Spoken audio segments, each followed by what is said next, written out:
Olá, terceiro ano, tudo bem? E então, vamos para mais uma aula.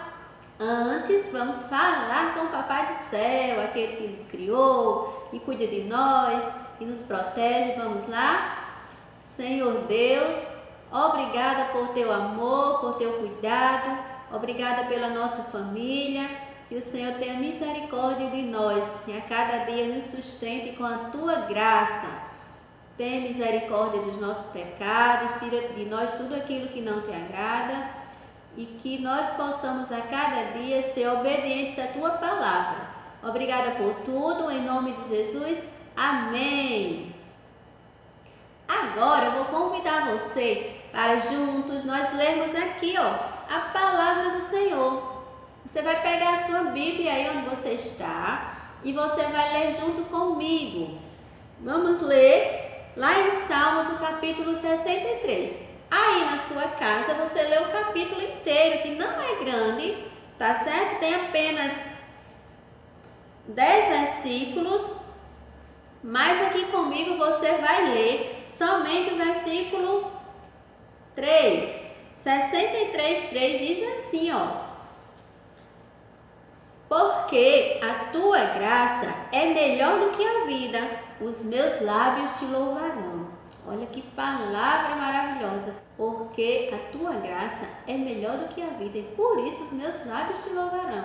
A graça do Senhor é melhor do que a vida, por isso os nossos lábios deverão sempre estar louvando ao Senhor, ao Deus que tudo faz, ao Deus que tudo pode e que cuida de nós a cada instante.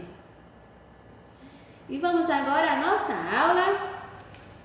Hoje você vai ter uma aula de português. Você vai abrir aí o seu livro de português na página 90 e 91. E então, pegou o livro?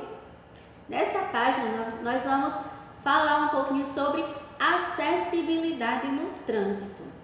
Você já ouviu essa palavra acessibilidade no trânsito? Trânsito, com certeza, todos já ouviram falar. Agora, a palavra acessibilidade significa o quê? Quando se fala de acessibilidade? Isso mesmo. Fala do acesso que as pessoas que possuem alguma dificuldade de locomoção, que possuem alguma dificuldade de estar e de acessar determinado ambiente, que essas pessoas tenham essa acessibilidade. Aonde? No trânsito. Então, é uma forma de poder deixar aquele ambiente, deixar aquele local acessível a quem necessita.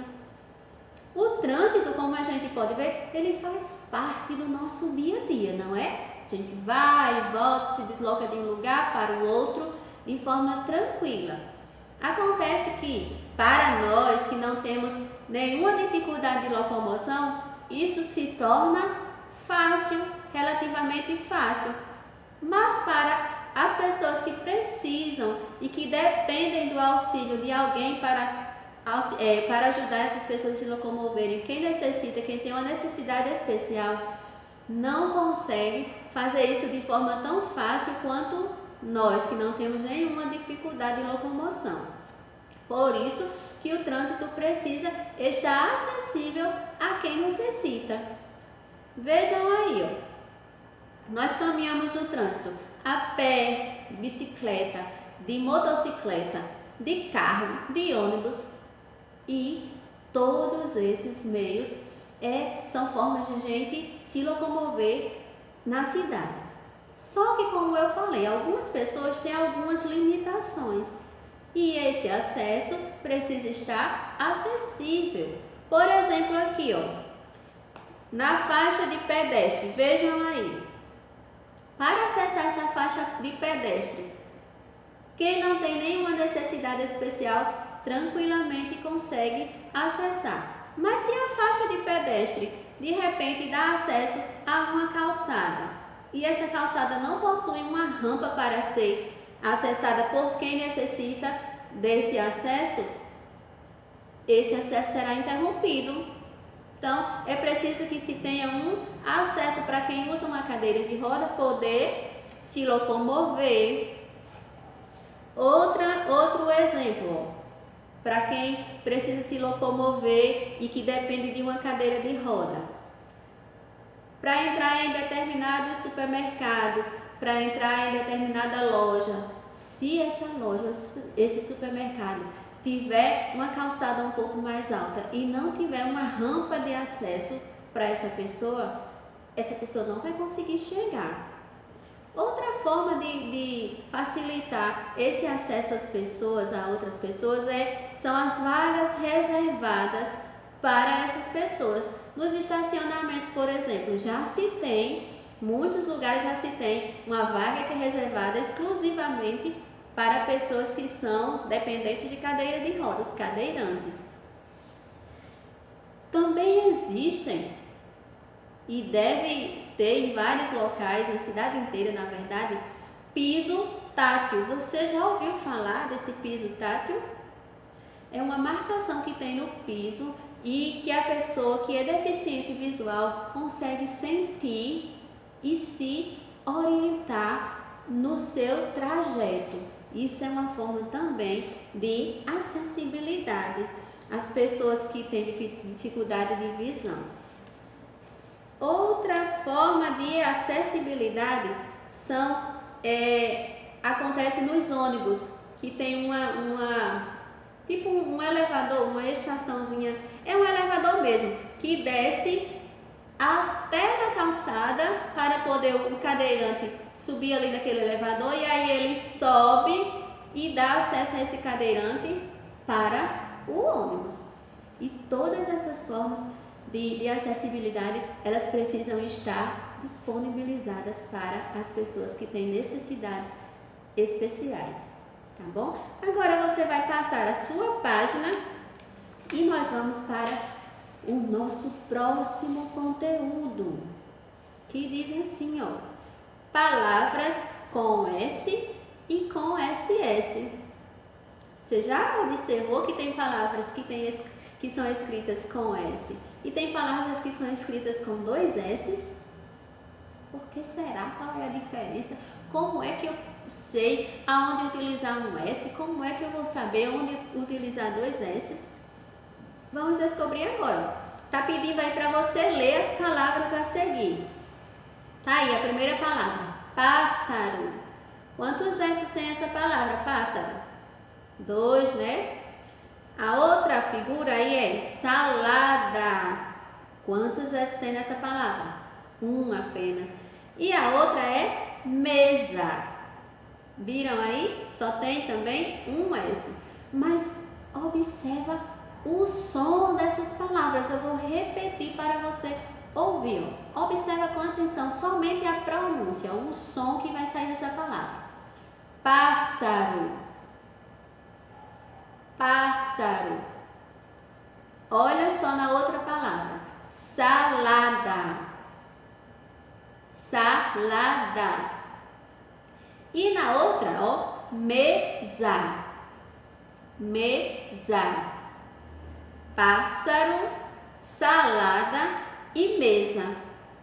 Vocês perceberam que essas palavras que nós acabamos de pronunciar, o som do S, ele se diferencia em uma das palavras? Olha só o que diz aí, ó. Quando o S, ele está assim, ó, no início da palavra, como em salada, ele continua com o som de S. Salada. Ó, quando ele está no início da palavra, salada ou sapato, continua com o som de S, tem um som de S. Quando, ó, o S, ele está sozinho entre 2 vogais, como aqui, por exemplo, na palavra casa. O S está sozinho entre a vogal A e entre a outra vogal A. Casa. Então, esse S agora, ele vai ter o som de Z. Quando o S está sozinho no início, quando o S está no início da palavra, ele tem som de S mesmo. E quando ele está sozinho, só um S, entre duas vogais, aí ele tem um som de Z, casa. E quando tenho dois S, professora? Olha só, quando eu tenho dois S entre duas vogais, aí ele tem um som de S. Olha só, passado. Esses dois S aqui, ele nunca pode ser usado no início da palavra. Por exemplo, eu não poderia escrever a palavra, ó, sapato. Vou escrever aqui para você. Sapato com dois S no início. Jamais poderia fazer isso. Vejam. Eu poderia escrever assim, sapato com dois S no início? Não, não daria certo. E outra coisa, quando eu tenho uma palavra assim, ó, com dois S, e eu vou separar a sílaba dessas palavras, esses dois S precisam ficar em sílabas diferentes. Nunca podem ficar juntos na mesma sílaba, não. Tá bom? E então, vamos agora à nossa atividade para casa. Para casa, você vai responder as atividades da página 92 e 93, também na página 94. Então, 92, 93 e 94. E ainda, ó, vai lá no seu livro, no finalzinho aqui, ó, no material complementar, vai ter lá um dominó. É um jogo do S e o SS. Você pode brincar junto com a sua família aí na sua casa, tá certo? Então, que Papai do Céu abençoe sua vida. Fiquem com Deus.